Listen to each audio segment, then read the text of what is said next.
everyone, welcome back to this YouTube channel. If you ask me now who I go ask, so thank you so much for coming around. If you have subscribed yet before, thank you. Please, if you have not subscribed, use this opportunity to hit that red button, click on the notification bell so you will know anytime I put video. Yeah, thank you my lovely people. So today we want to talk about two matter. These two matter na news na carry am. You know wetin really dey happen. My people. Now one 65 years old man wey color be 11 years old girl for house for good 3 months. Hey, wetin you do to that girl? We go come talk am later. Then the second one na one brother wey be say one small boy name na Jubrin. All this one wey dey talk so na not na for happen. They chain am for house. Now you know they see for this picture so. They chain am for house for where animal dey stay for 2 years. Wetin happen? We come talk am later. We first dive to that 65 years old man. This man one they see for this picture so now 65 years old with his friends, a colleague, he carry them join body. He see this small pikin for streets. Now he colobi this small pikin. As he see am for street, instead of am to help this pikin as a grandpapa when he be saying be, he say no go help am. He kind of put for her as he begin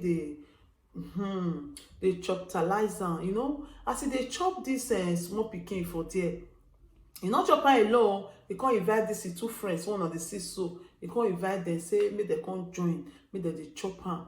They come see they chop am.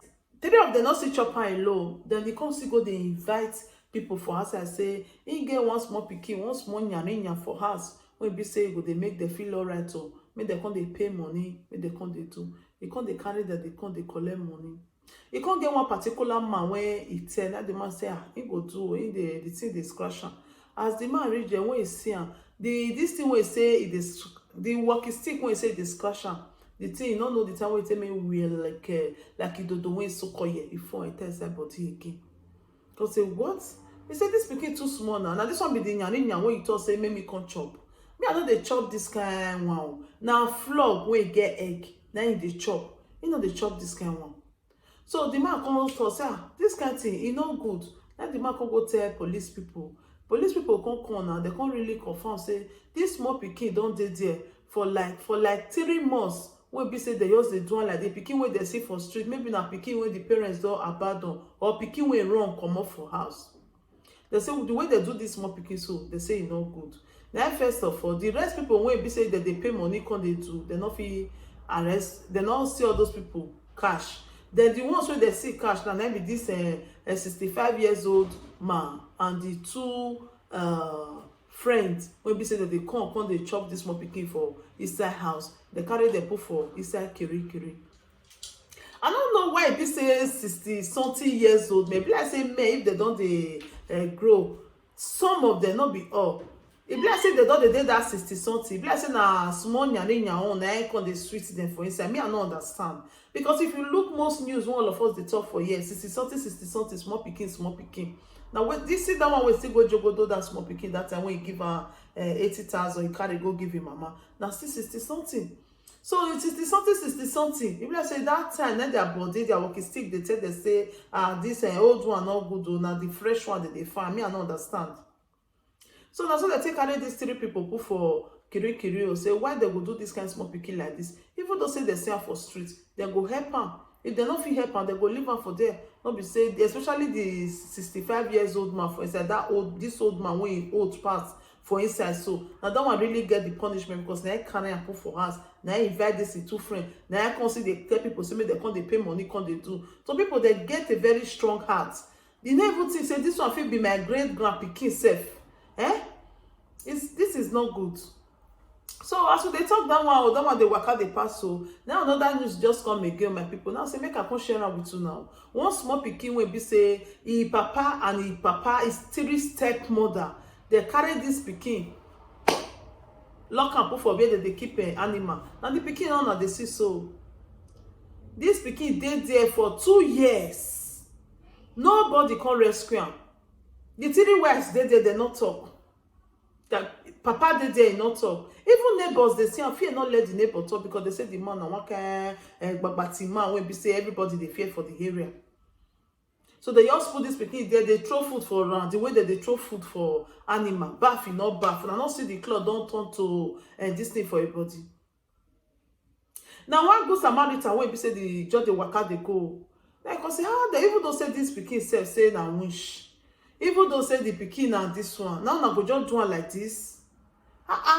If pikin not well, they get psychiatric when they carry they go. If pikin na wish, e get where you go carry and go, make them go pray for am, make them deliver am. If una feel say na wish, na only God know, because pikin wey be say mama not the house. Now so they be now because like say mama dey the house, but they not talk where about of the boy mama. We not know as the boy mama waka. But because say mama not the house, now the 3-step mother. Number 1 never get sympathy act. Number 2 not get. Number 3 not get. Their papa, the papa will be saying that a washing machine water now take come out. He never get feeling for a pikin. Say, this my pikin. No matter what, good or bad, this small pikin like this, they still live off the side. The good Samaritan never go tell police people say, make una come see you. One small pikin just dey, you don't know what the pikin do. And so police people take go there, they go rescue this pikin. And the pikin now assist when they don't rescue and I dey hospital. So they say they respond to treatment. Thank God for that. So people they get a very wicked heart, Papa no good, wife no good. Now wow, that kind of family. Okay, that kind of family, person will go shook here put for inside. Now this one now they talk so look before you leap. The whereabouts of this mother, as I talked before, we don't know. We understand. So now waiting this small pikin they pass through be this. So men they are very wicked. Once it be say mama no dey house again, they don't know how to take care of pikin. They not just know. They all the new wife when they just carry, may just they born for them, that they carry, then just be their home for inside. Even the stepmother said they can't get mind. They look this small pikin, they chain and put for there. For inside their animal they stay. They can't see eat, drink water, the water can't see enter their body, they can't keep cup. They don't even reason and say na human being na be this one. I don't know the kind of house when some people get to. Even the neighbor papa fear not let them talk. How person go come fear person, can't even fear this kind of evil act when the person they do. Say you don't even feel talk, you don't even think say if may you talk, no matter how it go do you, may you talk, may you free this small pikin. If not be the good Samaritan when they waka pass come the area. When you see this pikin, say no, not be something when they're just quiet like that. Pikin not go school, you not do anything.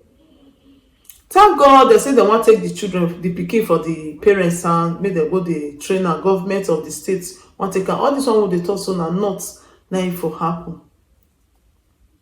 So my people, if you get pikin, whether na your pikin not be your pikin, handle children with care. Children, they are blessing from God. Many people dey when they find. Sometimes self I'll say, God, see this man, see the way they do this pikin. People when be say they go handle pikin with care, they go they find, they not go see you. Some people when don't know value of pikin, pion, they not even they find pikin. This our God na real merciful God, because if God say make it they look people heart, I'm not sure say this man deserve to get children. But he get children full everywhere. Because like I said, only this boy he get. I'm not sure say go do one like this. So my people, what do you think about this two story when we talk? So the first one, that girl when be say that old papa when you do this small pikin like this. Because they say very soon now they go, they never put there for inside better kiri or not just that police station, this thing they put there. Before you know now you go free safe. That's why our things they be. Una know now.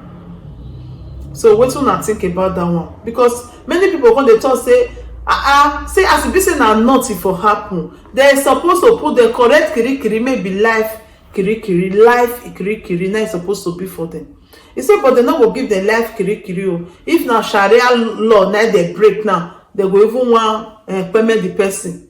This one not reach to permit person or life kiri, but small Sharia law where they go break, they want permit the person. They say this one not good though. Make they handle those 3 people with correct serious you understand.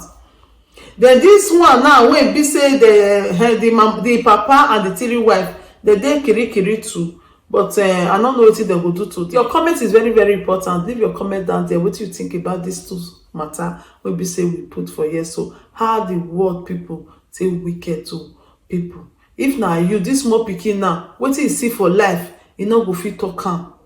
Oh, they say small pikin no dey fit talk wetin see for dream. That be this small pikin. This boy now, he will become somebody tomorrow. Now you will see all this his stepmother. They come carry up body. Come, oh my pikin. They say go forget wetin he do then. I mean, na papa go come. He can be the president tomorrow. He can be anybody tomorrow. Children, they are the leaders of tomorrow. We need to handle them with care.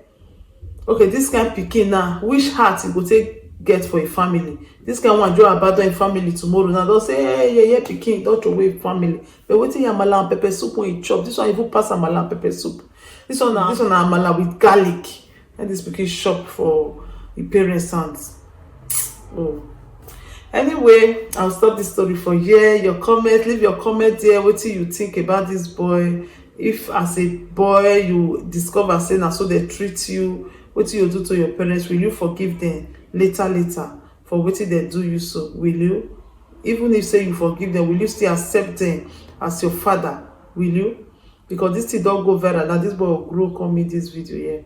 So my lovely people, thank you so much for watching. Please, I beg you, if you have not subscribed, use this opportunity to hit the subscribe button, because very soon this program it go big. We dey come back with full force. We dey prepare, we dey exercise ourselves for this program. Very soon I go dey see. I just dey wait May September reach, make children start school, they will start to dey do other things, so they get chance to dey do, you understand? So just subscribe now, stay with us so that you no go miss.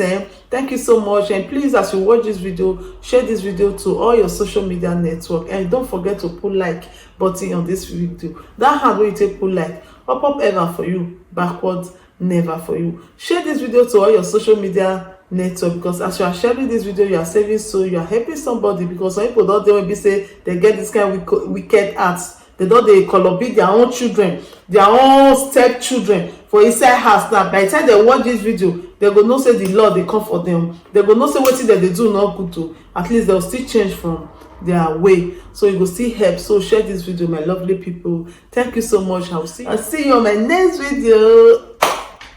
Ciao everybody, bye bye, ciao.